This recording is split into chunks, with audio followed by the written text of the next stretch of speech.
called The Power of Failure. Now, think about this.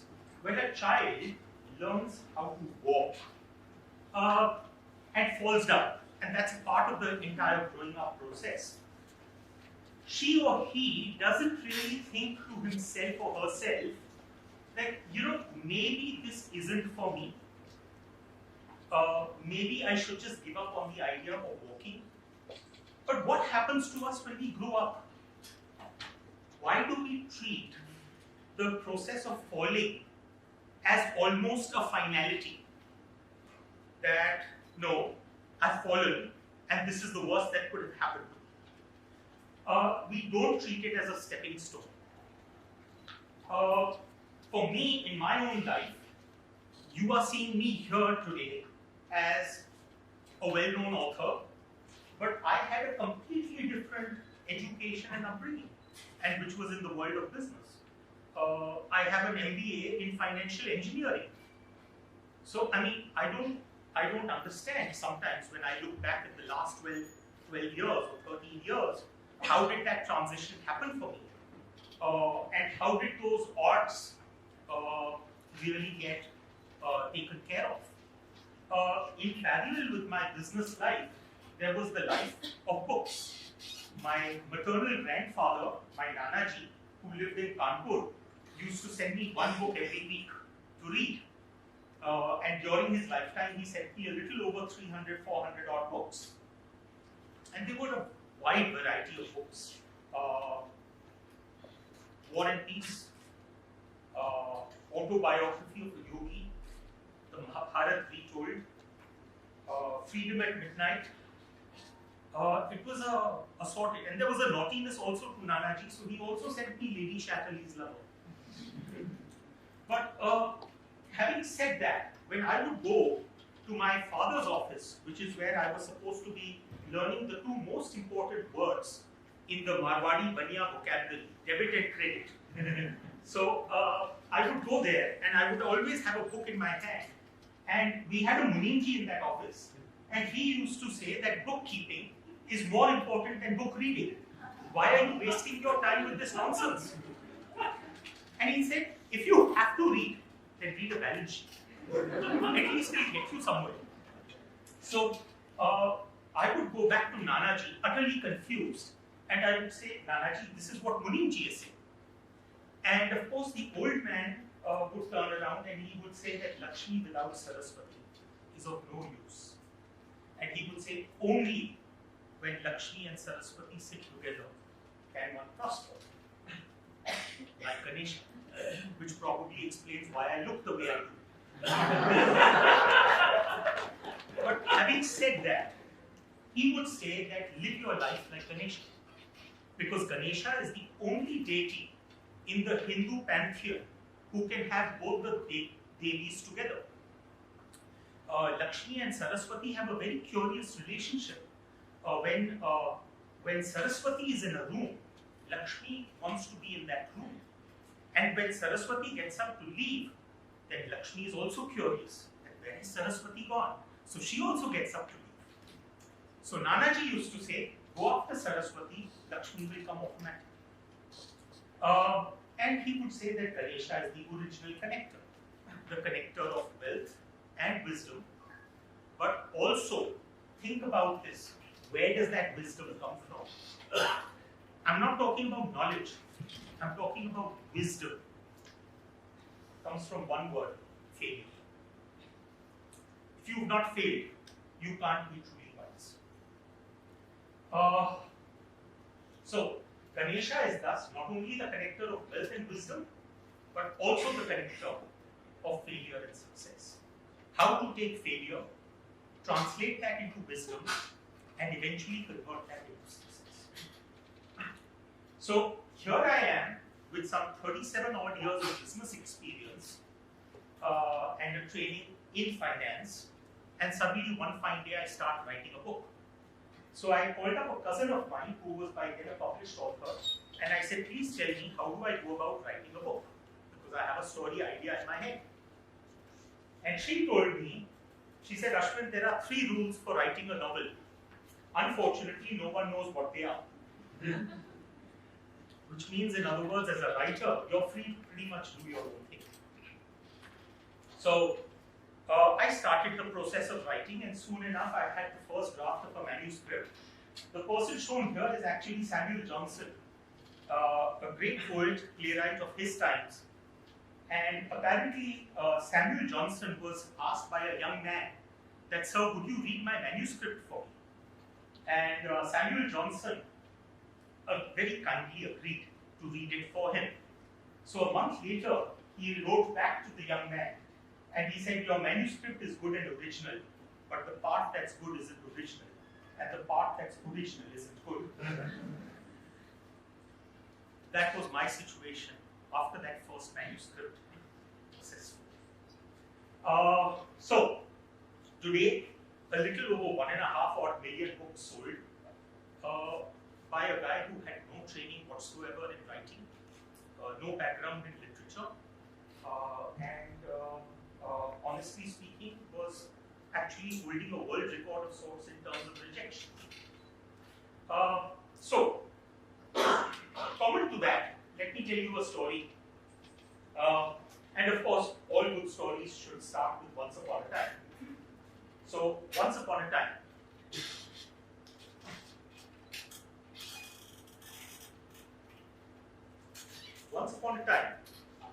inside a Mississippi courtroom, a young lawyer was sitting as an observer to the trial.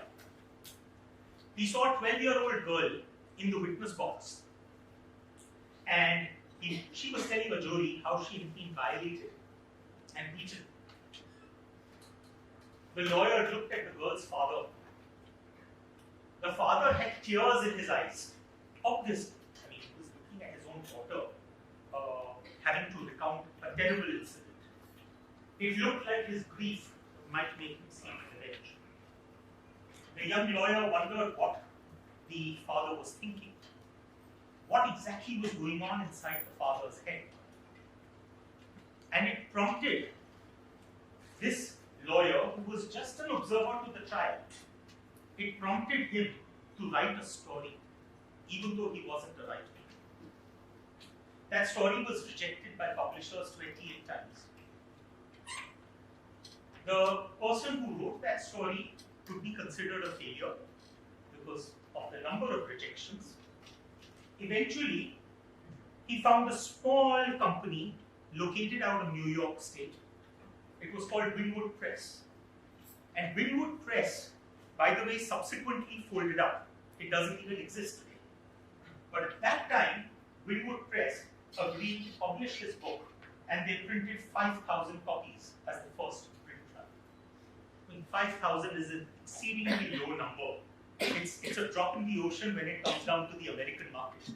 Exceedingly low. So 5,000 copies. This was the author. Any idea? Any guesses? John Grisham. And that book was A Time to Kill. Of course, then subsequent to that, he went on to sell 250 million books. But think about those 28 rejections and what they must have done to Grisham. So I was wondering to myself that, you know, we say that some people are lucky and that they seem to go through their lives relatively effortlessly. And after I was rejected by literary agents and publishers 47 times, I was in a rather bad mood.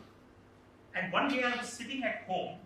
There was this Punjabi gentleman who was a family friend of my father's. And he used to come in on Fridays or Saturdays, and they would drink Johnny Walker Black Label together. And of course, they loved pouring for themselves Patiala pegs. I'm assuming everyone knows what a Patiala peg is. Patiala peg means 3 fingers of whiskey, but not held this way, but this way. So it's a full glass of whiskey, really. So they would pour themselves these large pegs. And this gentleman asked me, he said, "Beta, you're looking very depressed. What's the matter?" And I said, "Uncle, what am I supposed to do? You know, I mean, the whole world has rejected me." And he said, "Remember one thing, in life, 99% is about luck." So I was in a bit of an argumentative mood. So I asked him, but what about the balance 1%? That 1% must be hard work, talent, efficiency, management, resources, networking. It must be so many things. And he picked up his glass, drained it in one go. I've never seen whiskey go down that fast. He drained it in one go, and he said that 1% is known as bloody good luck. 99% good luck, 1% bloody good luck. Made me wonder, what is bloody good luck? Well, it's a simple word, ending in UCK, 4 letters. Few figures in the room, not too many dirty minds here. I'm talking about luck. Of course, I believe in luck. How else do you explain the success of those whom you don't like? That was Jean Cocteau, his definition of luck. On the other hand, there was Thomas Jefferson, who said, I'm a great believer in luck. The harder I work, the more I seem to have of it. But I think my favorite really is the Roman philosopher Seneca, who said, luck is a matter of preparation meeting opportunity. So, I was wondering, okay, that's luck. But what about bloody good luck? And I realized it was like a moment of inspiration, almost that moment of enlightenment, where I said, well, bloody good luck is the ability to cope and learn from failure. Because those who know how to get up after they've fallen down, the chances are that they will be successful in life. So, what does this translate to? And I have actually broken that down into 5 very, very preliminary concepts. Persistence, patience, people, positivity, and practice. And frankly, anyone, I know that we are living in a world of jargon where every book tells you, oh, this is the finality, this is the way that you can do it. This is the way you can have it made. This is not jargon. These are just some learnings from my own life and from the lives of others. So if you feel that some of it is applicable to you, try it. So let's look at the first one, persistence. Well, most of you would have seen the iconic landmark, which is known as the Brooklyn Bridge in New York City. And of course, it was 1863 when a German-born engineer, John Riegling, decided that it was actually possible to have a bridge that would connect Manhattan Island to Brooklyn, because the two lay unconnected at that time. All around the world, builders had already said that this is not possible. It's too wide. The span is too large. Riegling and his son, however, were not convinced. They began working on a design, and they eventually not only formalized a design, but also a construction process. The manner in which they would construct it, because something like that had never been done before. Soon a crew started working on that bridge. Unfortunately, a few months later, a serious accident took place, and the father, John Riegling, died on the spot. Washington, that is the son, was seriously injured. He was paralyzed, unable to walk or talk. Imagine, this is into the early part of the project. Since only the father and son knew the execution plan, it was taken for granted that the project would have to be shelved. But while in hospital, Washington had a bit of an idea. All he could move was one finger. One finger. So he touched his wife's arm with that single finger. He started tapping out the code to be in touch with her. A longer tap was a dash, a shorter tap dot, Morse code. So he started using Morse code to tap and communicate with his wife.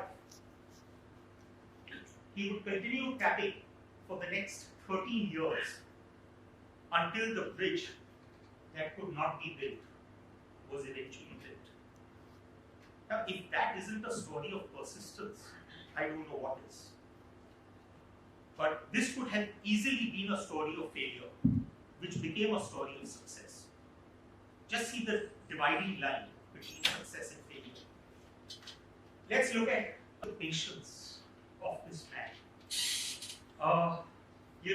It is the economist Paul Samuelson who said that, investing should be like watching paint dry.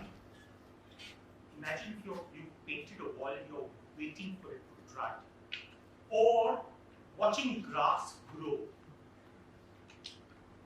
If you want excitement, take $800 and go to Vickers. So, if you really want something, you have to be patient for it. Here, because where is that next opportunity going to come from?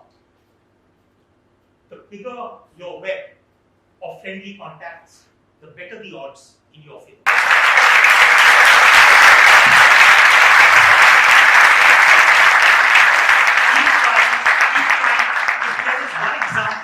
If there is one example, he stands before you today and sometimes wonders, that how did it happen?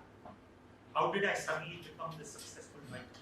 I still feel like a fraud many times. So never give up on your dreams. Dream, desire, make sure that you implement it. Don't